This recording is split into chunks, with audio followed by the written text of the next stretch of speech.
provided, I must say, very convincing arguments why confiscation of Russian assets should be legally possible and feasible.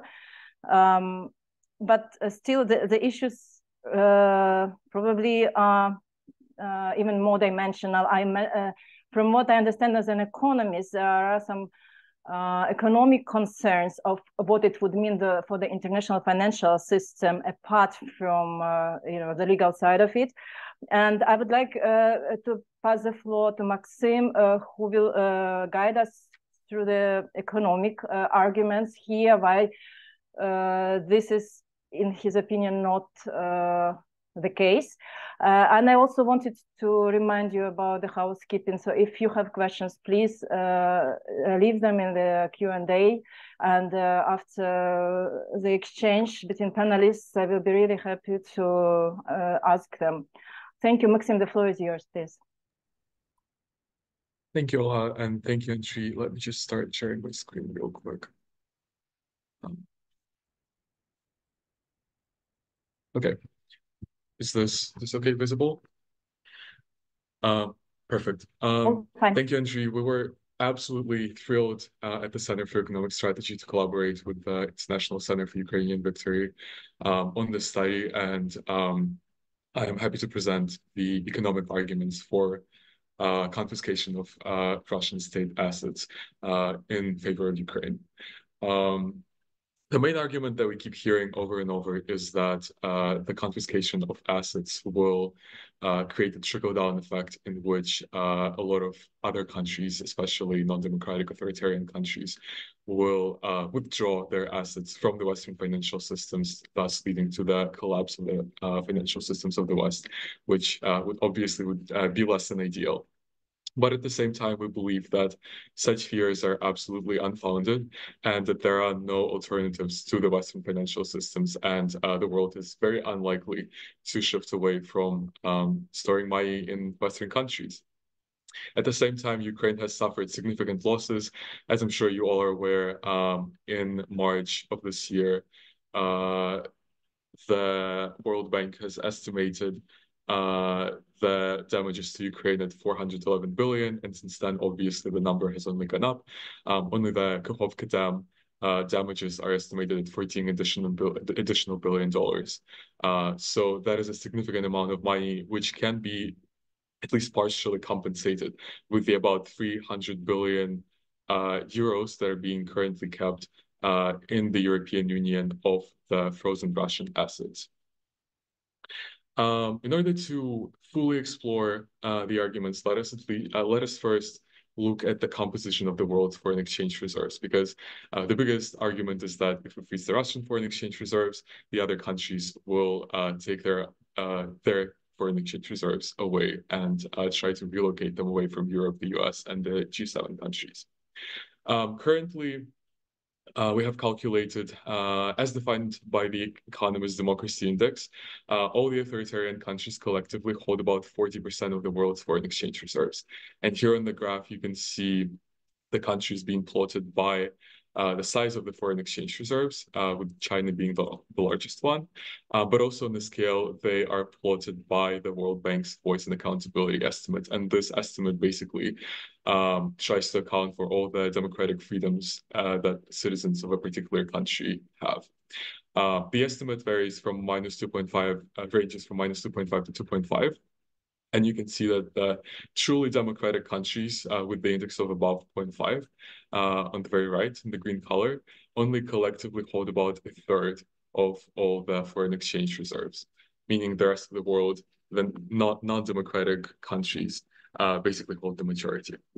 At the same time, when we look at the split of the currencies in the global reserves, we see that the four main Western currencies, the US dollar, the euro, the Japanese yen, and the British pound, collectively hold 89.2% of all the reserves, meaning even the non-democratic countries still keep their money in the West just because of the stability that the democratic regimes can provide. Obviously, the split slightly differs by the country, so less democratic countries will usually tend to have a slightly bigger proportion of the reserves kept in other currency, non-Western currencies. But the general trend is pretty convincing. At this point of time, there is absolutely no alternative to the Western markets.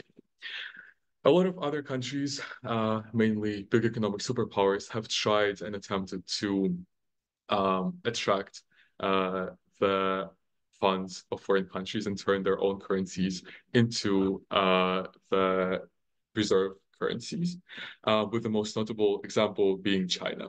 However, as we can see, China only has ever had about 3% in share of the total from the global reserves, and it never even crossed the 3% mark. As a lot of economist commentators thought, the freezing of the Russian assets by the West will lead naturally other countries to flock to China or other non-democratic countries and store their foreign reserves there. However, as we can see on the graph, this absolutely did not happen, and the Chinese renminbi actually fell in the total share of the reserves. This is due to many reasons. First of all, China is unable to compete with Western currencies because it weaponizes yuan and often manipulates currency artificially. Back in 2018, it was even designated as a currency manipulator by the United States, although that label was dropped in 2020. But basically, renminbi is being used in trade wars quite a lot.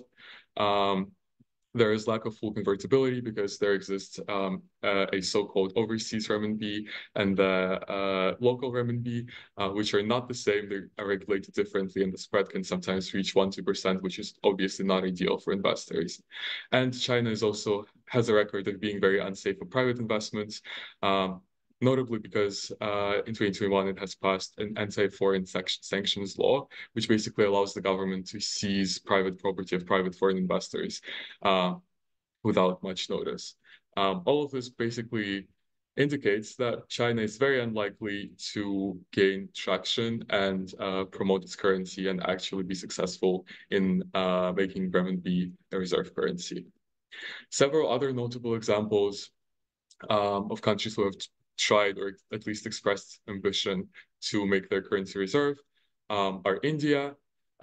This, however, remains very unrealistic because Indian rupee remains volatile. Even Russia, who is now forced to switch to other currencies, is struggling and does not show desire to adopt Indian rupee, calling it too volatile.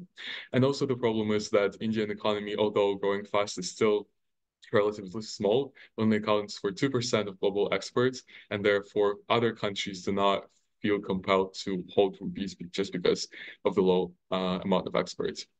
Russia, of course, this is a bit of a laughable example at this point, but they have tried to make ruble a reserve currency. We all know what happened to ruble since the start of the invasion. It has plummeted over 40%, and that doesn't seem to be the rock bottom. So Russian ruble very unlikely to ever become reserve currency in the near future. One threat that experts talk a lot about is the BRICS currency that has been in talks for many years. However, we believe that it is unlikely to ever gain traction, especially after the expansion, just because of the sheer diversity in the geopolitical interests of the members.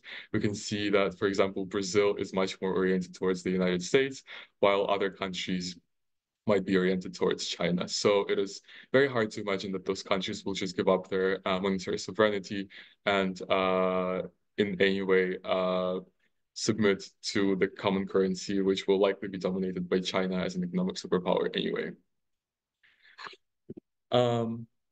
Another argument is that countries, instead of changing the currency for their reserves, might just withdraw and channel their reserves into gold. This, however, is also highly unlikely.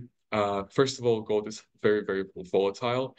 The short-term volatility can reach 15-20%, and that's extremely high. It also has extremely high transaction costs, and a few countries like Russia and Venezuela have actually tried to withdraw the physical gold within their borders. However, this possesses a lot of challenges, primarily logistical. It is really expensive to transfer gold across borders and then trade that gold. So those countries basically become encaged in their golden cages, as it is said. And also there is the problem of just like not having physically enough gold in the world, because once again, as per the Economist Democracy Index, the authoritarian countries collectively hold $5.3 trillion in reserve. However, we only have about 36,000 tons of gold physically in the custody of central banks all over the world, which amounts to about 2.1 trillion, which is obviously not enough. There are definitely going to be challenges ahead when it comes to confiscation, legal challenges about which Andriy has talked a little, and I really encourage you to read both parts of our study on the website of the International Center for Ukrainian Victory. But in terms of economic risks, the only real economic risk that we can foresee is the flow of foreign reserves between Western countries. So, for example, if Europe unilaterally implements sanctions or confiscates Russian assets, other countries might just flock their investments towards the US, Japan, etc. So this can lead to de-dollarization or de-eurization. However, this has a very simple solution, which lies in coordination of actions between the European Union and the G7 countries. We believe that this is absolutely possible considering the unprecedented support for Ukraine that Western countries have provided. And we believe that this swift action will allow to confiscate and the funds of Russia and restore justice by allowing Ukraine to rebuild itself and prosper in the future. Thank you.